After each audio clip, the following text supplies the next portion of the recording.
È operativa la rotatoria all'uscita della A12 di Lavagna. Questa notte sono stati posizionati in New Jersey ed è stata disegnata la nuova viabilità. La sperimentazione si concluderà il 26 agosto. Aggiunta una nuova sezione all'asilo nido comunale di Chiavari. La decisione è approvata stamani in giunta. Il comune dà una risposta importante a tante famiglie che sarebbero rimaste escluse. La Chiesa sia maestra nell'accompagnamento per sollevare chi soffre, come fecero gli Apostoli. Il Papa ha proposto questa riflessione all'udienza generale, la prima dopo la pausa di luglio. Pellegrinaggio in Portogallo al Santuario di Fatima dal 28 dicembre al 4 gennaio, organizzato dall'Ufficio Pellegrinaggi della Diocesi. Un'esperienza che unisce percorsi di fede alla visita delle bellezze storico-artistiche del paese iberico, già aperte le iscrizioni. Successo a Rapallo per la rappresentazione della vita e sogno di Calderón de la Barca, restituito al pubblico con freschezza e originalità dai ragazzi della compagnia Il Portico di Salomone. Presentata la nuova divisa della Virtus Entella, la novità è la seconda maglia con la colorazione a quadratini celeste su sfondo nero. E intanto la squadra si prepara al primo impegno ufficiale di domenica in Coppa Italia. Buonasera a tutti, bentornati al telegiornale. In apertura andiamo a Lavagna, è operativa la rotatoria all'uscita del casello della A12. Questa notte in via Moggia sono stati posizionati in New Jersey ed è stata disegnata la nuova viabilità. Il periodo di sperimentazione si concluderà il 26 di agosto. Sentiamo. Come sta andando secondo il vostro osservatorio?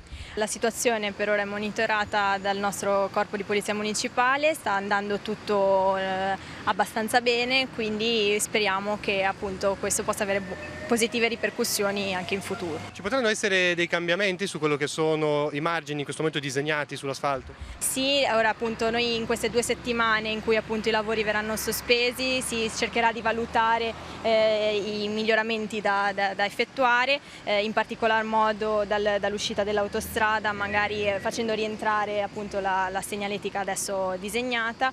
Fino a quando ora rimarrete fermi quindi? Fino al 26 e poi dal 26 ripartiranno i lavori appunto di costruzione dei cordoli, dei marciapiedi, partendo innanzitutto dagli spartitraffico laterali. Quindi una sperimentazione di un paio di settimane, dopodiché i lavori quando dovrebbero terminare? Si prevede, se tutto va bene, verso la fine di settembre, salvo appunto imprevisti del caso. Cosa potrebbe essere realizzato all'interno di questo grande spazio che sarà la rotatoria centrale?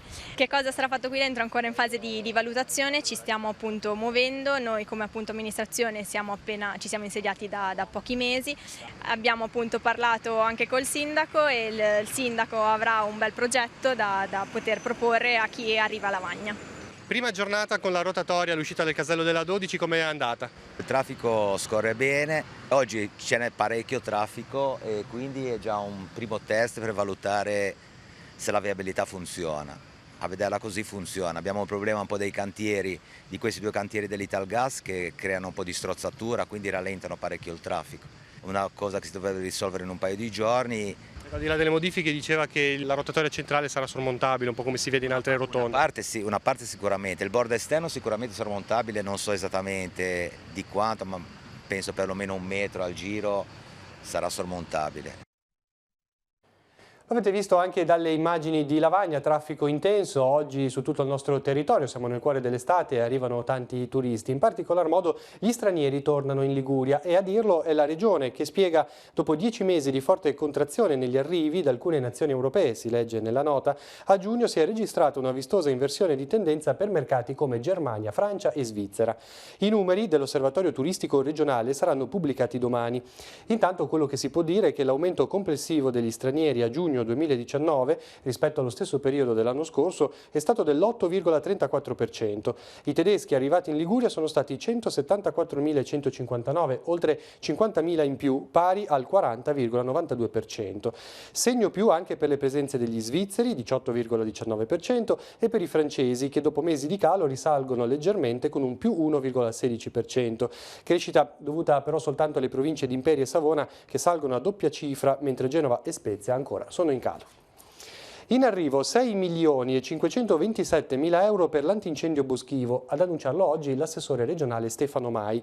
I fondi arrivano dal piano di sviluppo rurale e le domande potranno essere inviate tramite il sistema elettronico SIAN dalle ore 12 del 21 agosto alle 12 del 6 novembre 2019. Saranno ammesse spese per investimenti legati al ripristino di infrastrutture, per la protezione contro gli incendi boschivi, per interventi di silvicoltura dedicati ad azioni di antincendio o per favorire la stabilizzazione del suolo. Sono comprese la manutenzione delle fasce tagliafuoco e per le particelle destinate al pascolo in area a rischio incendio. Sarà possibile anche finanziare azioni di contrasto delle infestazioni di lepidotteri, come il cinipide del castagno, attraverso lanci del suo antagonista. Sono ammesse infine anche le spese di rinnovazione forestale, acquisto di mezzi, attrezzature e strutture dedicate alla previsione, alla prevenzione e al monitoraggio degli incendi e per le attrezzature di comunicazione. Andiamo velocemente sul sito dell'ANSA della Liguria per una dichiarazione di Cozzi. Il Morandi non riusciva più a stare in piedi, questo è il titolo. Il ponte è crollato perché non ce la faceva più a stare in piedi, come una persona che muore di morte naturale. Certo, bisogna poi capire se il ponte poteva essere salvato, curato, ed è quello che appureremo con le indagini. Appunto è la dichiarazione del procuratore capo di Genova, Francesco Cozzi, che ha fatto il punto sull'inchiesta aperta dalla procura sul crollo del ponte Morandi. Cozzi intanto parteciperà alla commemorazione, dice, per profondo rispetto e riguardo nei confronti delle vittime e dei loro parenti, ma anche dell'intera comunità che ha subito un danno enorme. Torniamo sul nostro territorio, riunione di giunta questa mattina a Chiavari, via libera ad una variazione di bilancio a favore dei servizi sociali. Il Comune infatti ha deciso di attivare una nuova sezione dell'asilo Nido Soracco in vicolo Malpertuso. Per l'assessore Fiammetta Maggio questa decisione renderà l'asilo ancora più efficiente. L'abbiamo intervistata. Che cosa avete deciso? Abbiamo deciso di aggiungere una sezione perché quest'anno abbiamo avuto un numero di richieste e di iscrizione molto più alto, quindi purtroppo avevamo circa una quarantina di bambini che non potevano essere accolti perché le sezioni erano già complete. Avete provato strade alternative? Abbiamo provato strade alternative, senz'altro, abbiamo chiesto a tutti gli altri asili nido che sono nel nostro comune se erano in grado di accogliere questa quarantina di iscrizioni, ma purtroppo anche negli altri asili erano completi. Per dare spazio a questa nuova sezione che cosa avete deciso di fare? Abbiamo deciso di rivedere tutto l'insieme degli iscritti perché non sono tutti della stessa età. Quindi sono stati ridistribuiti i bambini cercando di mantenere il più possibile i gruppi esistenti e abbiamo istituito questa nuova sezione che sarà la sezione aggiunta. La sezione aggiunta avrà come insegnanti sempre insegnanti dell'ATI che ha vinto il bando l'anno scorso, e questo ci garantisce una continuità educativa all'interno del nostro asilo. Quanto vi costa e cosa avete dovuto fare per raggiungere la cifra? Il costo è di 74.000 e rotti annui. Abbiamo dovuto, per avere questa cifra a disposizione per questa iniziativa, abbiamo dovuto sottrarre questa cifra dalla cifra che normalmente a fine anno dedichiamo alle associazioni. Per cui le associazioni quest'anno tireranno un pochino di più la cinghia, ma ci sembrava che questa fosse una priorità assoluta. E il Comune di Chiavari collaborerà con i CAF per la raccolta e la gestione delle richieste per accedere ai bonus energia, gas e acqua. A partire dal 12 agosto i chiavaresi che intendono accedere ai bonus dovranno presentare domanda presso i CAF convenzionati che sono ACLI, CGIL, CISL, CAF Nazionale del Lavoro, CIA e CNA.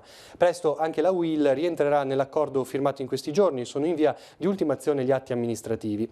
L'intesa, spiega l'assessore ai servizi sociali, ha l'obiettivo di assicurare a tutti i cittadini un loro diritto e allo stesso tempo di facilitare la consegna delle richieste per usufruire di un'agevolazione già prevista per legge, questo sostenendo le famiglie in difficoltà con tutti i mezzi a nostra disposizione. Rimaniamo a Chiavari dove sono in arrivo nuovi parcheggi gratuiti, si tratta di nuovi stalli realizzati nella parte finale della colmata. Dopo il passaggio nei giorni scorsi in Consiglio Comunale, tra oggi e domani sarà ultimato l'intervento per la posa della segnaletica. Abbiamo intervistato l'assessore. Nuovi parcheggi gratuiti e disponibili tutto l'anno in arrivo nell'area di Colmata a Chiavari. Saranno tra i 50 e i 60 nella parte finale di piazza San Giovanni Paolo II. La zona, commenta l'assessore ai lavori pubblici Massimiliano Bisso, fino ad oggi era transennata e al suo interno erano stati accantonati dei basoli di pietra e il materiale raccolto nel corso delle varie mareggiate. Ora vengono alla luce i nuovi stalli, liberi, senza vincoli di orario e permanenza e disponibili sempre, almeno fino a quando non inizieranno gli attesi lavori per la costruzione del depuratore. Bisso intanto spiega gli interventi di questi giorni divisi in 2 tranche. La prima è l'allargamento verso mare dell'area parcheggio sino ad arrivare in allineamento con i pali di illuminazione, e la seconda lo spostamento del cancello di accesso all'area scalo, chiamiamola così, che verrà spostata di una 30-40 metri più verso mare e permetterà di utilizzare tutta quell'area. I lavori dovrebbero essere terminati nella giornata di oggi / domani, si procederà immediatamente al tracciamento della segnaletica ed è per questo che non posso dare il numero preciso dei posti auto, perché dipenderanno appunto dal tracciamento della segnaletica, e a seguire verranno immediatamente aperti come parcheggi di colmato uguali agli altri già esistenti. Riaprono le prescrizioni online al servizio di trasporto scolastico per l'anno 2019-2020 per gli studenti e residenti che frequenteranno la scuola primaria e secondaria di primo grado in alcuni comuni della città metropolitana. ATP Esercizio ha realizzato una procedura per aiutare le famiglie nel momento dell'accesso al portale internet. Per registrarsi occorre avere un indirizzo di posta elettronica. L'iscrizione deve essere effettuata da un genitore o dal tutore affidatario dell'alunno. I comuni del Tigullio che sono interessati dallo scuolabus sono Borzonasca, Bargagli, Casarza Ligure, Cicagna, Cogorno, Coreglia Ligure, Mezzanego, Moconesi, Neirone, Rezzo Aglio, San Colombano Certenoli, Sestri Levante e Tribogna. L'amministrazione di Sestri Levante ha attivato un programma di interventi straordinari di pulizia della città che si vanno ad aggiungere a quelli già programmati nel periodo estivo. È stato intensificato il servizio di igienizzazione con lavaggi mirati nelle aree pedonali, effettuati 3 volte a settimana a rotazione, nel centro storico, sulla passeggiata mare, in stazione, nel quartiere della Lavagnina e a Riva Trigoso. A breve il servizio sarà esteso anche ad altre aree. Inoltre sono stati incrementati i servizi straordinari dedicati alla pulizia degli arredi urbani. È operativa poi la nuova spazzatrice elettrica manuale per la pulizia dei marciapiedi che dispone di una tecnologia ecosostenibile ad emissioni zero. Si è poi aggiunta anche una macchina dotata di kit di pulizia che interviene nei portici secondo un programma settimanale. Il costo complessivo di questi servizi aggiuntivi ammonta a oltre 100.000 euro. 2 minori sono stati sorpresi, siamo così alla cronaca, mentre cercavano di forzare l'ingresso ed entrare in un appartamento a Casarza Ligure. Una quindicenne nata a Roma è stata denunciata dai carabinieri di Sestri Levante per furto in abitazione, possesso di strumenti per l'effrazione e concorso con un minore non imputabile. La ragazza durante la perquisizione è stata trovata in possesso di 2 cacciaviti, una lamina plastificata, una chiave inglese e un paio di forbici. Insieme a lei, come dicevamo, c'era un ragazzo di età inferiore ai 14 anni e dunque non imputabile. Entrambi però sono stati affidati ad un centro di prima accoglienza di Chiavari.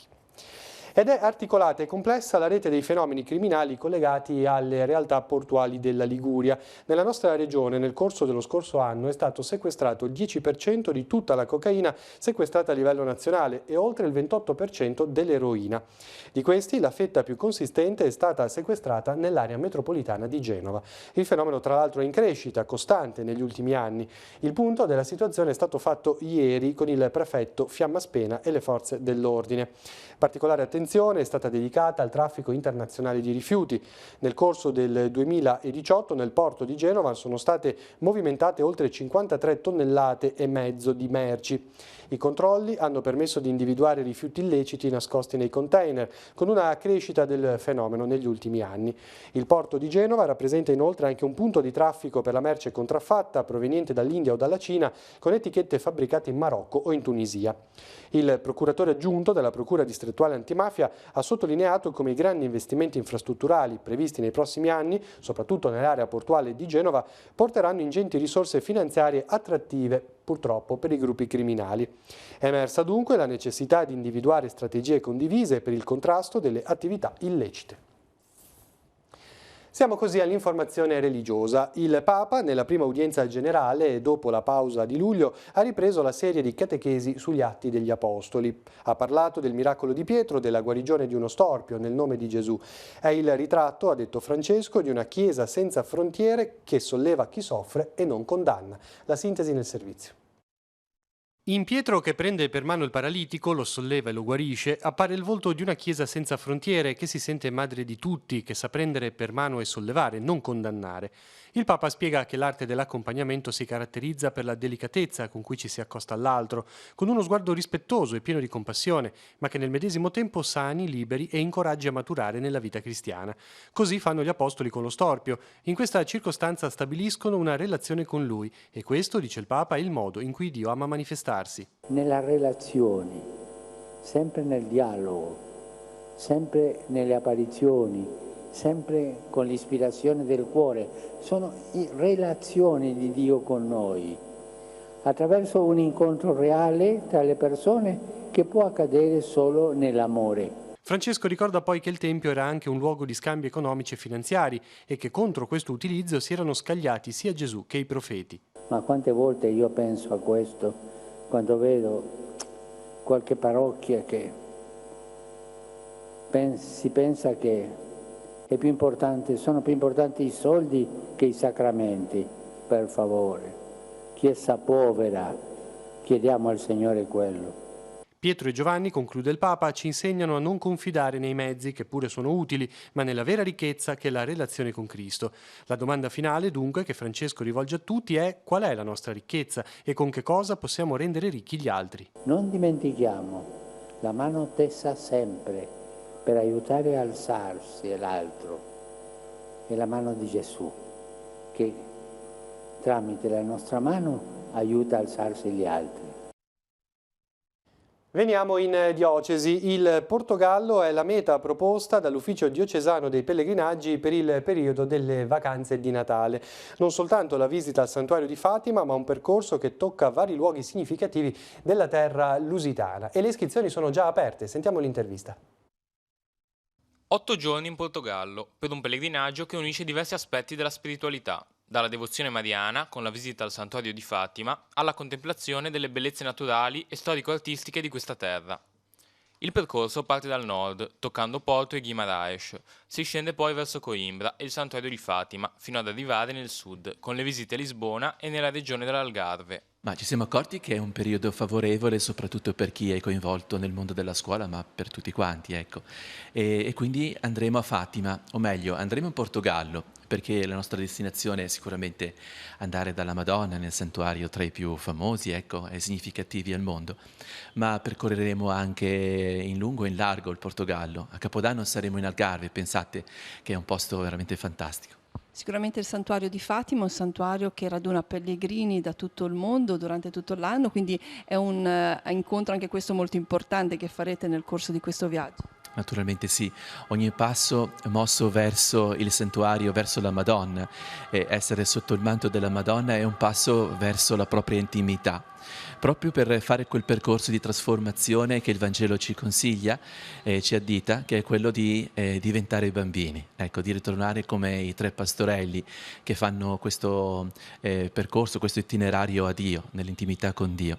C'è stato il Papa, che non è tanto, nel 2017, ecco, lui ci ha indicato come si vive il pellegrinaggio a Fatima, e cioè diventare segno di speranza per gli altri, proprio in fedeltà a quanto diceva Sor Lucia, ciascuno deve adempiere il proprio stato fino in fondo.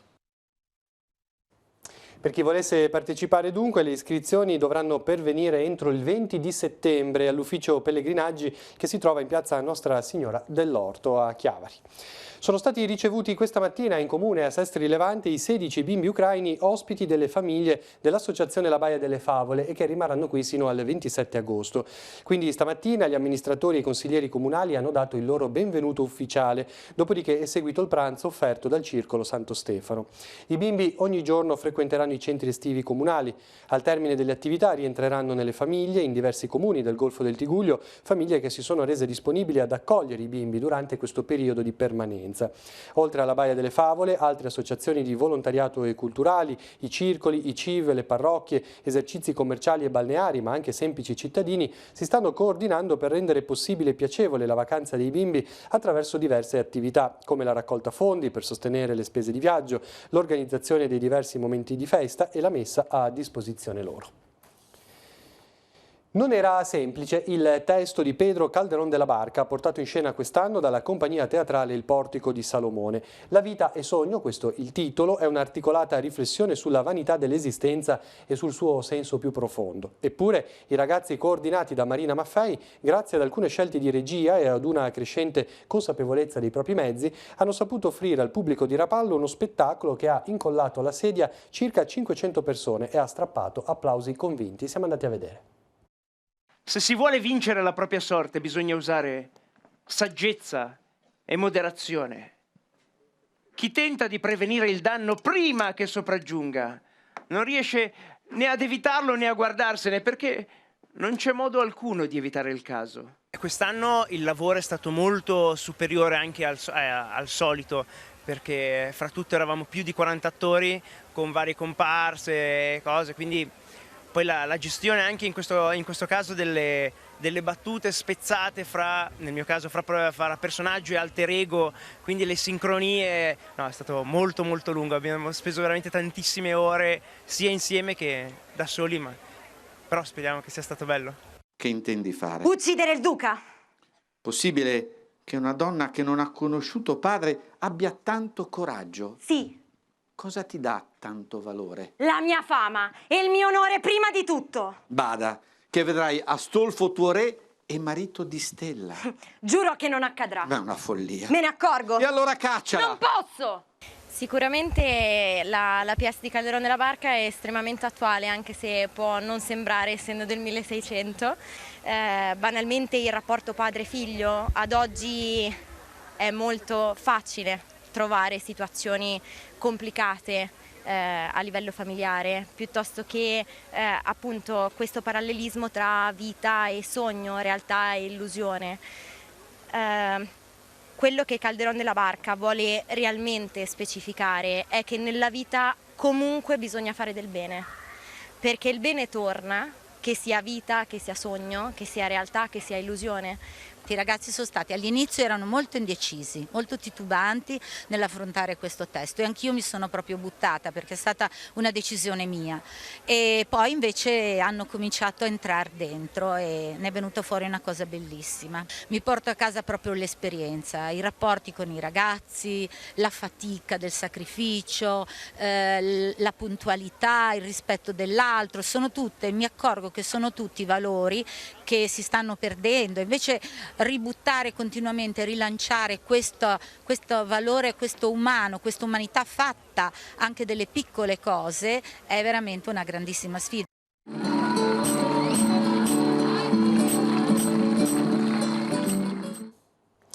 La registrazione dello spettacolo sarà proposta su Telepace 2 al canale 85 martedì 13 agosto alle 20:50 e poi replica su Telepace 1 al canale 15 domenica 18 agosto alle 21:10.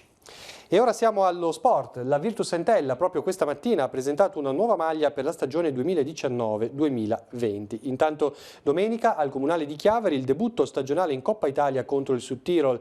La prima di campionato invece sarà sempre in casa il 24 agosto contro il Livorno. Sentiamo.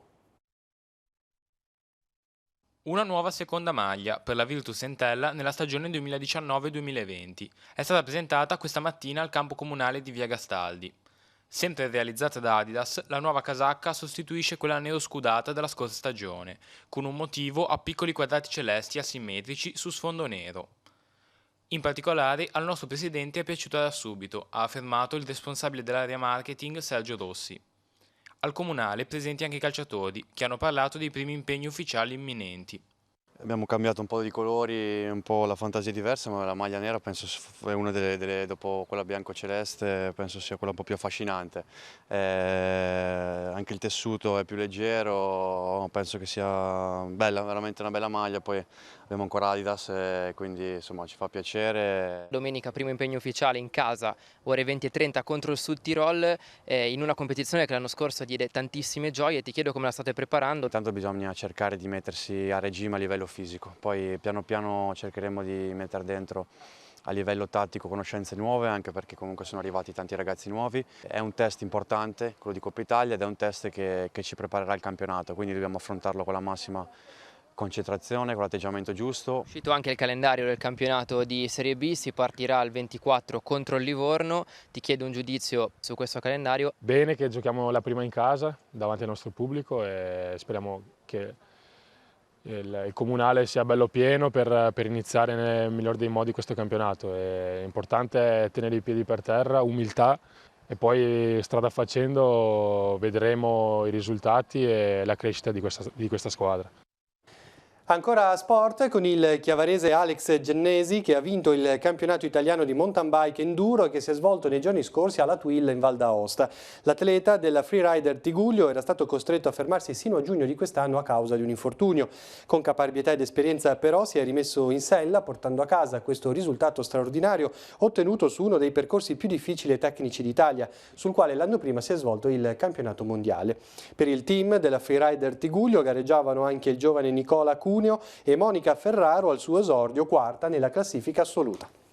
Siamo così agli appuntamenti. Intanto ricordiamo che il 10 di agosto, in occasione della festa di San Lorenzo della Costa, il Comune di Santa Margherita Ligure metterà a disposizione un bus navetta gratuito per raggiungere la frazione per poi rientrare in città.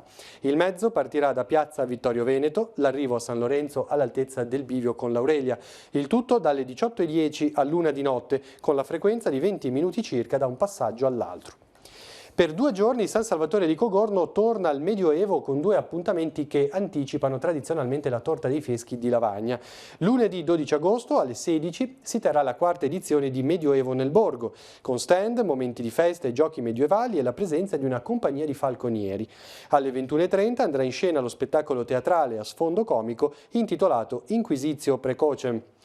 Martedì 13 invece torna l'Addio Dufantin, giunto alla 37ª edizione con una sfilata per le vie del centro a partire dalle ore 19 e a seguire la festa sul Sagrato della Basilica dei Fieschi. Ora sfogliamo l'agenda di Telepace e vediamo invece tutti gli appuntamenti in programma per la giornata di domani con Giacomo Rizzi.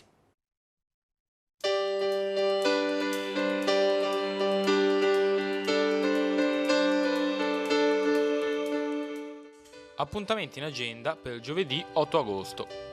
A Moneglia si svolgerà il laboratorio per bambini dai 5 ai 12 anni, Che albero sei?, il cui scopo è far conoscere loro il mondo vegetale. Alle 10 all'entrata del Parco del Castello di Villafranca. Assaggia Cavi, dalle 19 degustazione di piatti e bevande, curata dai locali del borgo di Caviadenelle a Lavagna. Artisti in piazza a Chiavari, con spettacolo di danza, musica ed animazione, dalle 19:30 alle 23:30 in piazza Cavour e Corso Dante. Appuntamento con il Festival Organistico del Nord-Ovest a Rapallo della chiesa Nostra Assunta Santa Maria del Campo. Alle 20:30 concerto di campane e alle 21:15 l'esibizione dell'organista austriaco Konstantin Reimeyer. Prosegue il 5 Terre Art Festival Albe e Tramonti 2019, prodotto dal Teatro Pubblico Ligure e diretto da Sergio Maifredi. Alle 21 al Castello di Manarola andrà in scena il 10° canto di Odissea, un racconto mediterraneo con Paolo Rossi. L'Associazione Culturale Senza Pretese porta in scena la commedia dialettale Ugiardini di intrighi amorosi, alle 21 nel piazzale della chiesa del comune di Carro. Seconda serata del Notti tra le Note a Levi, sul Sagrato di San Lorenzo. Alle 21:15 lo spettacolo d'archi Dialoghi timbrici, con la viola e il violoncello di Maria e Matteo Ronchini.